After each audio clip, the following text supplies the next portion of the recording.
Mayday, Slimmy's here for the payday. Slap the shit out of rappers and spit snot at the naysays. Minnesota be cold as fuck and your broke ass be on the bus. While I hop on in, pop the clutch, I don't hit the brake, I just gas it up. Well, I want to thank you both for being here. I'm Jillian with GrowYourFlow, sitting with MaLLy and St. Paul Slim today. We're going to talk a little bit about the Get Cryphy 6-year anniversary, as well as Game 6. First off, I want to ask you guys, how did you get involved with Get Cryphy originally?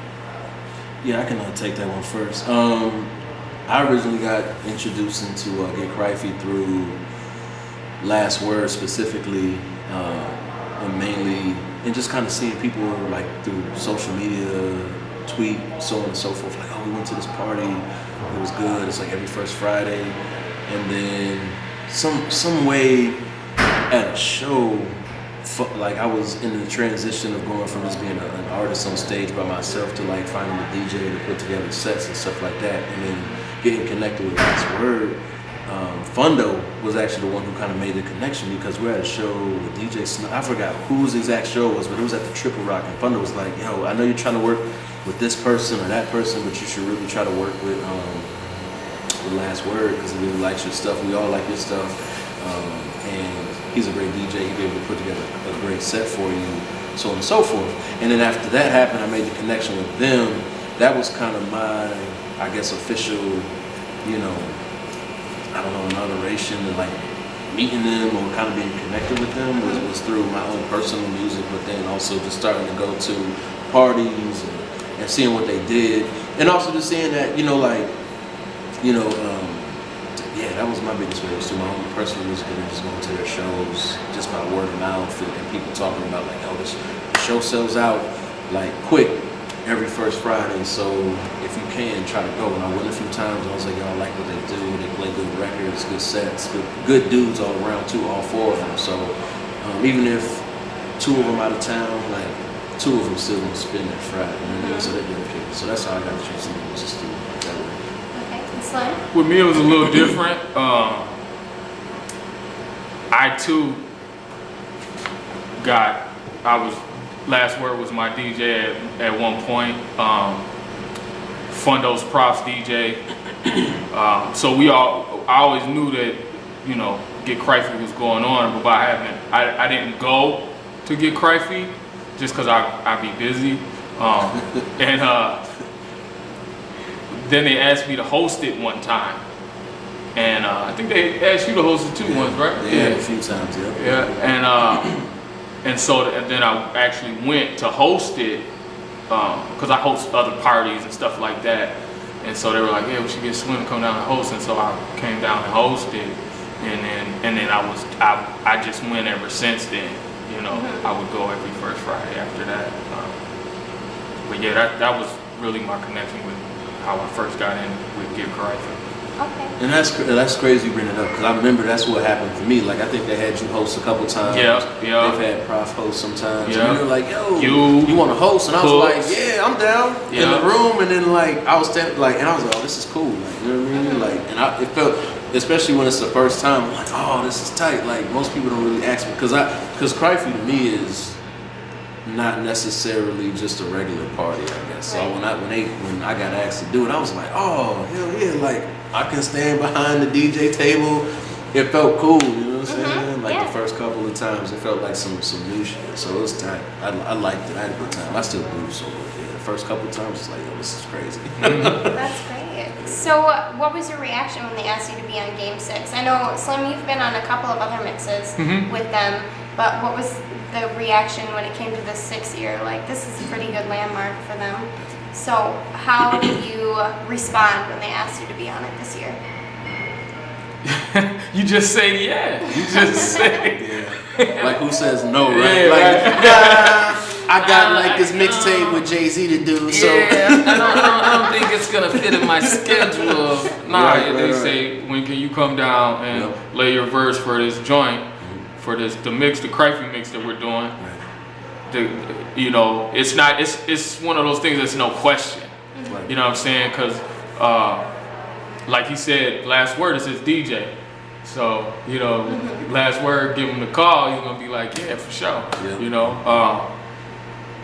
I host Cryphy every Friday, you know, going forward. So like, it's like part of my job. It's like my job. It's my job to be on Game 6. You know what I'm saying? So that's how it is. Yeah, I would say the same thing too. It's kind of one of those things. Not to say that I expect to get a phone call or I expect to get somebody to hit me up about it, but you kind of do, because it's like, you know, it's that time. And even if they don't want like a full song or a verse, like, you know, they're gonna want some type of vocal sample or ad lib or whatever. Because I mean, there was a time when they, you know, had me do stuff over my iPhone, send it via email, go in the studio right on the spot. You know what I mean? So it just varies on what they're looking for. So yeah, when they hit me about Game 6, it was just kind of like, you know, business as usual. And I was, you know, happy to, and I'm always excited to see, because they never really tell me like, this is exactly what you're gonna be on. You kind of just you just show up, and you know they're like, this is it right here. So and then you got to do your best to, like, you know, lay your mark down and do your thing. So I like, and everybody that they've had involved, from myself to Slim to half dozen the hooks. You know what I mean? Like, everybody's, I think, did a phenomenal job of putting laying their shit down. So Definitely. So that kind of leads into the next question I wanted to ask, is working over a lengthy mix. I mean, this is 40-something minutes of a mix. Is that different from working on just like a 3 to 4 minute song for you guys, or how is that different for you, and what was your experience working with them? For me personally, I think if you understand the dynamics of what a mix really is and how you're going to be involved, it really isn't. I mean, because if they're like, we need a verse from you or we need some ad libs, I mean, it's the same type of formula that you're gonna use in a song. The only difference, you know what I mean. Like the only big difference is that a lot of the songs will get blended together, and this is one big song, one long big song versus a 3-minute experience versus a 40-minute transition part. So you kind of know what you're gonna get during the experience. So I guess for me, like, it's no different, because from my standpoint as an MC or the rapper, like, that's what they asked me to do. Like, that's my job. Now, if they were asking me to, like, yo, we need you to do some cuts and some mixes and like scratch and shit, I'd be like, yo, you trying to fuck the church? And the way it is with the music is, you know, it's laid out in a Pro Tools session, and all they have to do is just show you where you're gonna be at, you know, and time you in 2 measures before that, and you know what I'm saying, and then you go, you do your thing, and it's done. You know what I'm saying? Like, to be honest with you, I don't even hear the finished product until it's finished. You know what I'm saying? Like, I don't know what else is on the mix until I just know where I was at. You know what I mean? And I be waiting for that part too. Like, I sound cool. You be waiting like, damn, I sounded kind of whack. Like, you know what I mean? No, I hear you on that too. Like, I really don't hear nothing until it's all done. So I still haven't had a chance to listen to it all the way through, like from start to finish. I've had to check bits and pieces because life happens like that. But from all the parts that I have heard, like, it's always a solid mix. It's tight. Yeah, I've heard about maybe 20 minutes of it, so it's dope. Okay. Well, does the style of music that Get Cryphy usually puts forth, does it differ from what you guys are used to doing as far as like independent work?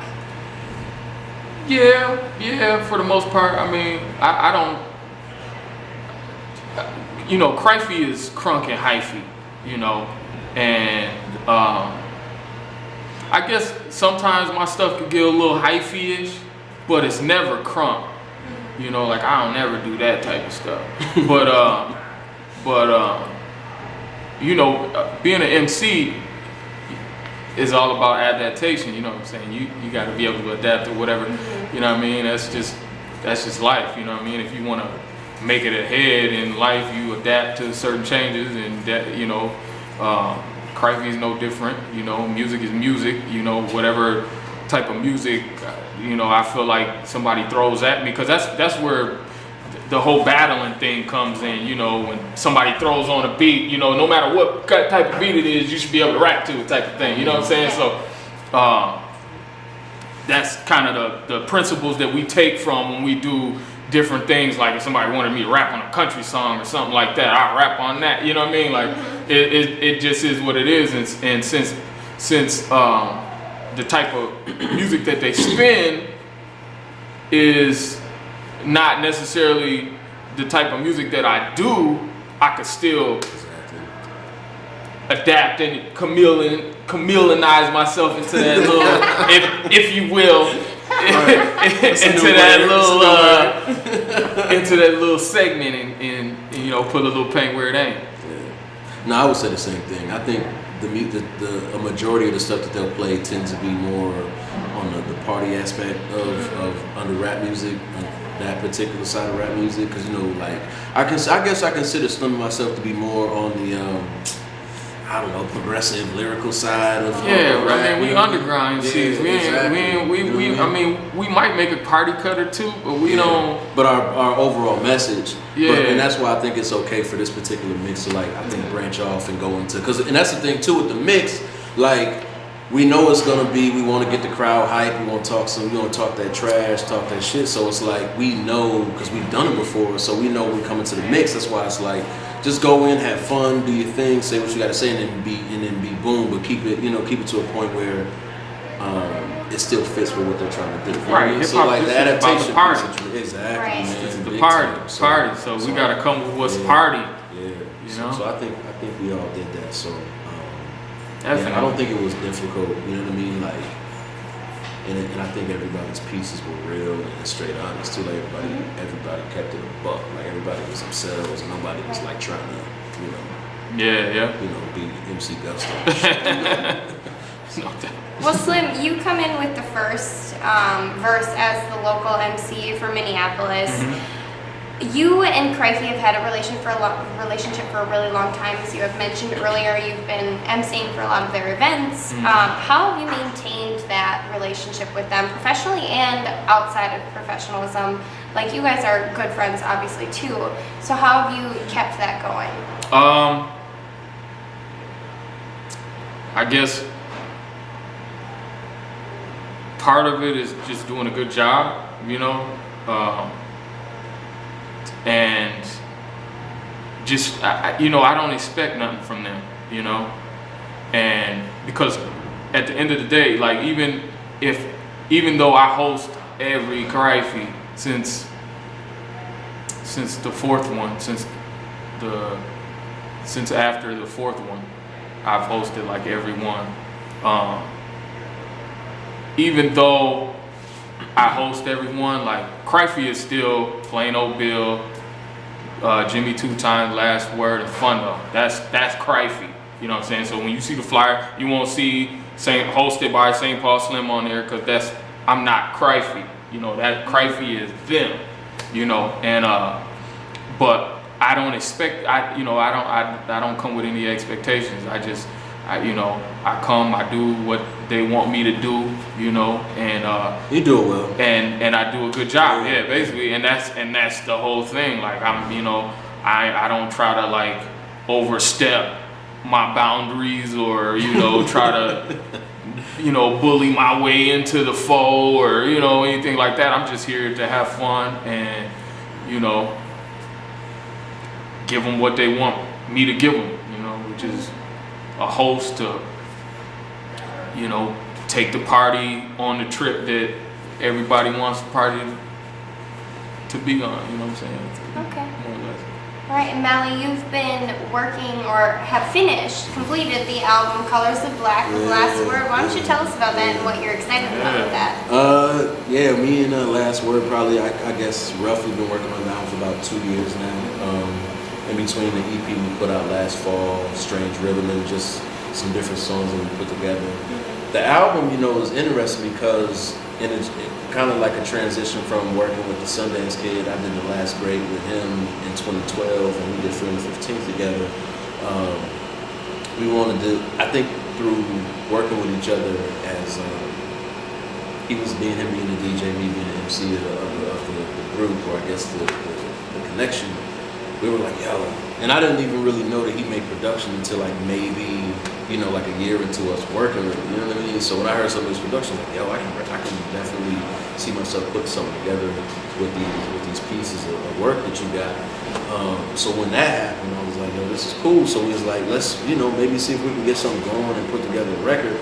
And then he's kind of been with me through like damn near everything, like from maybe towards the end of Freedom 15. He was with me through the creation of Last Grade, saw the highs, the lows, personally, professional. Like, I mean, he's been there and all, like, musically, like, he's kind of been in the fold with, like, everything, to all the shows I've done out of town and so on and so forth. So it's kind of been good. So our relationship, like, cause I feel like if we didn't have a relationship, like, I don't know if the album, I don't know if we would have did an EP. I don't know if we would have did an album. I think the reason I was in, like, I'll do a whole project with somebody who I feel comfortable enough working with. Because I know them, I know where they come from, so on and so forth. You know what I mean? But yeah, the album, The Colors of Black, man, April 8th, 2014, the release show, you know what I mean, coming soon, you know what I'm saying? Like, when is this dropping? Because I don't know if I'm like dry snitching on myself. Probably right in now. about a week or so. Perfect.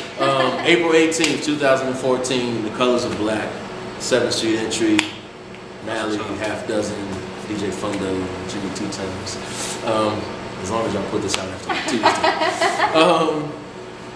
Yeah, so that album is gonna be like 12, 13 songs, and the thing is, a lot of people, not a lot, but I think people who are used to me or at least know me as an artist know that, like, I try to always outdo myself the next time, as I'm sure any artist will want to do, is try to always take it to the next level. This particular album is very personal, like, even like it's just and it's not celebratory. Like, the Last Great was really celebratory, a little bit more fun and lighthearted in certain areas. But this particular project is definitely like focusing on not only like the highs, but definitely like getting more detail with the lows. There's some storytelling involved on there. And also I really wanted to take it to the next level as far as songwriting was concerned, because it's easy to just, you know, rap a good verse, have you a decent hook, but I really wanted to like incorporate like bridges, and, you know what I mean? Like, and I'm not singing on the record, but there's parts with like, there's certain melodies, and I just think overall it's, you know, and to me, from a songwriting standpoint, a better record, you know what I mean? Because as far as how that's going to be received, I don't know, you know what I mean? Like, because I think from my standpoint, I'm very proud of the project, because there's some parts like where I didn't expect myself to go as deep as I expected myself to go, as far as talking about personal issues, like from family to friends to even, you know, music or the scene that we have in the Twin Cities, or even the grand scheme of rap in general. Where do I fit in that? Like, there's some parts where I'm like, you know, I really wanted to talk about those things, because, you know, as much as Cryphy's about the party, and even there's other artists who focus more on the party aspect, or they want to, you know, have fun. I wanted to, in order for, I think, it to be healthy, like, there does need to be a balance of, you know, we can party, but let's also take a step back to like focus on and reflect on what's going on in our lives sometimes, you know what I mean? So I think, so I'm happy about it. April 8th, 2014, The Colors of Black, you know what I mean? Produced by Last Word, 1/4 the good Cryphy. So yeah, I'm very happy about it. That's great. Well, as far as the anniversary show goes tonight, what kind of work have you guys put into it? Like, what are you most excited about for the show tonight? Oh man, for me, very quickly, beautiful girls, the performance aspect, the hosting, the guests that we have involved this time. You know what I mean? Frida, Spank Rock, I believe. Yeah. Slim, Half, rapper Hooks, like just everybody involved, and just seeing everybody have a good time, you know what I'm saying? Like, I think that's my biggest thing, just having fun. But and then, you know, there's gonna be some friends of mine that are coming out too, so it'll be good to see them. And since I'm not like hosting or doing too much, like I can actually step from backstage, walk around, check it out. You know, actually, not to say that I'm not enjoying it when, you know, when we've had to work like we did last year, but you know, it's a different ball game when you got to be on stage a majority of the night. It is a different ball game. So it is a different ball game. Me, I'm playing that ball game tonight. So you know, but I'm looking forward to just seeing everybody. You know, you know the whole thing about Cryphy is, man, is that, you know, hip hop really started with the DJ. You know what I'm saying? That's what everybody gotta really understand. Like, when we talk about this, the aspect of hip hop music, you know, graffiti really didn't start with the DJ, but when you talk about rapping, DJing, and dancing, you know, that all started with the DJ. You know, you could take it back to Kool Herc. When the turntables come out and the speakers get pushed up, you know, it's a party, and I'm really looking forward to just the party of it. Everybody, I mean, Cryphy's anniversaries are the biggest parties, first party of the year as far as like our scene goes, our music scene, like people who are involved in the music scene. There ain't a bigger party than Cryphy at the beginning of the year. Right. So, that's very true. You know, I'm just looking forward to seeing everybody, and you know, looking at all the smiling faces and just, you know, going in, man. Yeah. You know? And I think you know, it's crazy. Like, I also like to see the reaction of everybody else. You know what I mean? Like, because especially like when people get ready to perform, like I think the way they incorporate the artist, so it's not like an actual set, but they're like part of the mix. That shit is like flawless. Like that's some dope shit. Cause like instead of like the party stopping, like, hey, next coming to the stage, this is more so they just keep it moving so fluid. Like so it's so lucid. It's so beautiful, man. Like to have, and people get excited like just for those little bits of pieces and like, oh, somebody's rapping too, like, and they partying with us, you know what I mean? Like that's because nice, next thing you know, you just listening to random music, and then all of a sudden there's a rapper in front of you.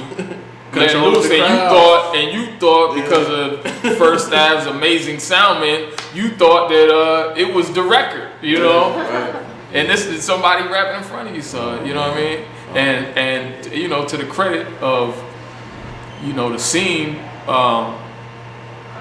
it wouldn't be able to happen without dealing with 110% professional individuals. You know what I'm saying? So true. And that's one thing that experience in this scene has taught us, how to be on your mark. Right. You know what I'm saying? Like this is like it's game time. You know, so you gotta be on your mark. You know, when they say, "Hey, MaLLy, 5 minutes," you know what I'm saying? You know, MaLLy, somebody's gonna hand him the mic, he's gonna be ready, you know what I'm saying? And he ain't gonna move until he's done, you know what I'm saying? He's gonna do his thing, boom, come down, and it's gonna be what it is.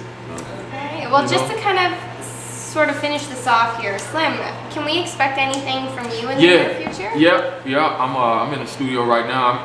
I'm actually working on 2 projects. I'm working on a mixtape dumper, which is what we like to call them. And I'm number 2. Number 2. I'm working on a mixtape dumper, and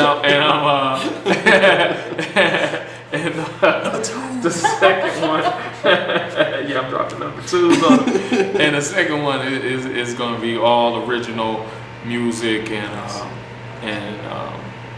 that one I'm working with producer King Cranial, and it's still Stop House at the end of the day, so you should be look forward to seeing that sometime this summer, Great. So yeah. St. Paul Slim fans looking out. They are. It's been a long time, since Personal Holiday, so. Yeah, what's that like? Is it 2 years? Oh man, it's about 3 years. That was a good record too, man. That and Boy Simpson, those are my shits. Awesome. Well, thank you guys so much. I'm here with MaLLy and St. Paul Slim. We're from Grow Your Flow. Feel free to check out our review on the show tonight, and you guys have a great week. Thanks. Bye. Peace.